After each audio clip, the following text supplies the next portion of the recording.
Oh, welcome back this week. Welcome back. Welcome back. Grace and peace be multiplied to you through the knowledge of the Lord and Savior Jesus Christ.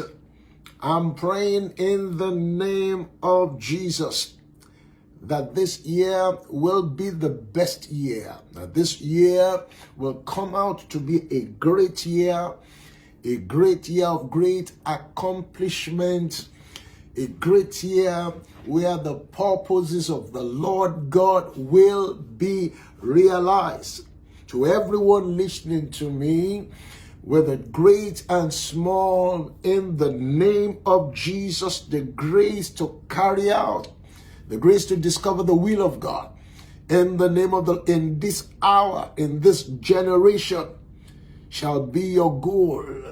The grace to discover the will of God for you, the grace to discover the purposes of God for you shall be your goal. And there shall be an impartation. Grace will be multiplied upon you to bring about the accomplishment of the desires in the heart of God. I'm praying in the name of the Lord that you will be the man that will stand for God. You will be the woman that will stand for God. You will be that person that will bring the God nature, the Christ nature to that particular area of this world in the name of the Lord. And through your life, God will be glorified. Through your life, in your days and in your time, the Father will be glorified. This is my prayer. This is my desire in the precious name, the wonderful name of the Lord Jesus Christ. Welcome back this week. I'm so glad we have been looking at this book of Romans. And I'm grateful to God that I came upon, that the Spirit of God brought me to look at this scripture. And ever since I've been looking at this scripture, something seems to have arrested me. I seem to have silah here, using the word of the Psalms, using the words of David. I seem to have silah here for us to consider in a greater measure what is in the heart of the writer, which is Paul. You know, in the book of Romans chapter 8, verse 19, we've been looking at that for the past few weeks now. You know, talking about Romans chapter 8, verse 19, tells us that the creation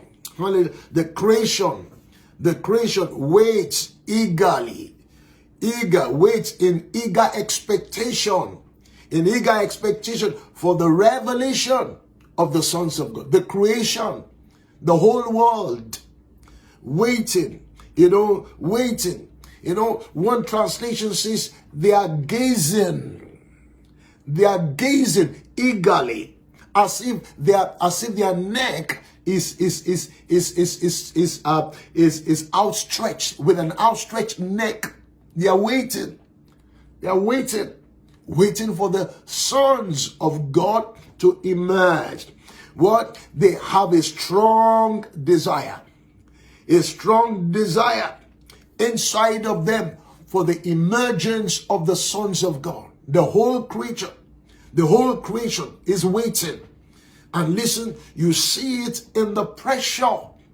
You see it in the way that the foundations of this earth have been out of course. They are waiting for somebody to bring an alignment back into things, there's a God nature inside of us, that when things are not lined up according to the will of God, we respond, we groan, we say injustice is not right. We say abuse is not right. We say selfishness is not right. We say racism is not right. We say murder is not right. Oh yeah. We say segregation is not right. Are you listening? Something on the inside of you just tells you that this ought not to be. Oh yeah. The Bible tells us that the whole creation, they are waiting. They're waiting for a group of people. And do you know the thing about waiting for someone is that you could be waiting for someone that never knew that you were waiting for them. And in this program, I am coming to sound an alarm. To those of you, peradventure, you are not aware that the world is waiting for you, that you are the one, you are the candidate, you are that very person that will change this world, the face of this world, that will bring the God kind of nature back into our society, that will bring this transformation that is God ordained. You are the one. This is why I'm here. This is why I'm here. He says that the creation is waiting. They are waiting. There's a desire. There's a desire. A strong desire. A strong desire.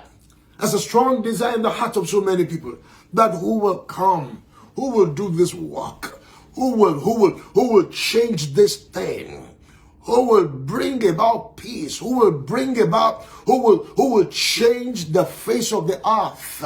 Oh yeah, Bible tells us that there is a strong desire.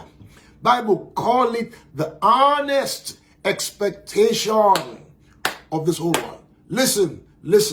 I'm coming to you this week. I'm coming to you, and I'm using another scripture to complement Romans chapter 8, verse 19. And that scripture, we see it in the book of Joel. Joel is in the Old Testament.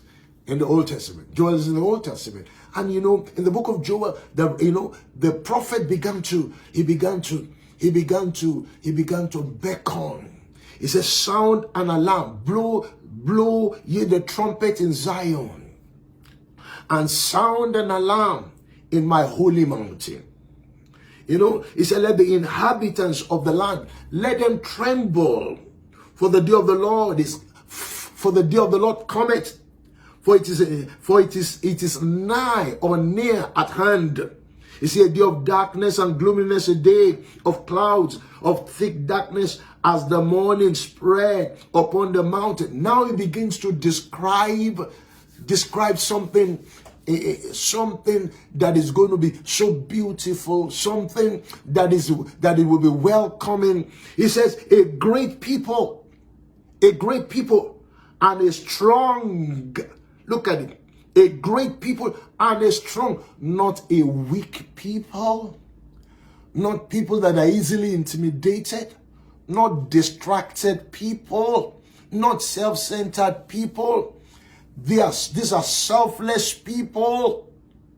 He said, a great and a strong, that there has not been ever like. What does that mean? Like these people are new. They've been brought up by God, by the Spirit of God. They carry the image of God in their hearts. They carry the image of God. The blueprint of God's assignment is inside of them. They are aware that God is urging them. God has prepared them in the secret. God has been pouring into them in prayer. They've been in prayer. They've been in the study of the word. And the scripture says, I have not been like them, neither shall there be any more after it.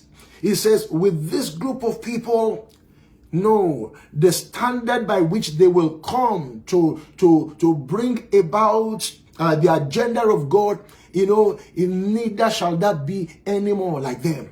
And the Bible begins to describe them. It says to us, even in the years of many generations, he said, a fire devoured before them. A fire devoured before them. This fire is the person of the Holy Spirit. The fire devoured before them. And behind them, a flame burned in the land. A flame burned in the land. And as the Garden of Eden before them, and behind them a desolate wilderness, talking about the impact. Oh yeah, before them is the fire of the Spirit of God, the fire of the Holy Spirit. It says, burns before them. They are directed. These people are not people that can be bought.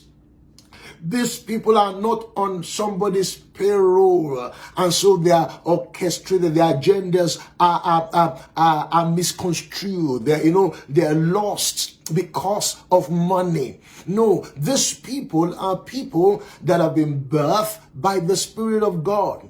Oh yeah, they've been birthed by the Spirit of God.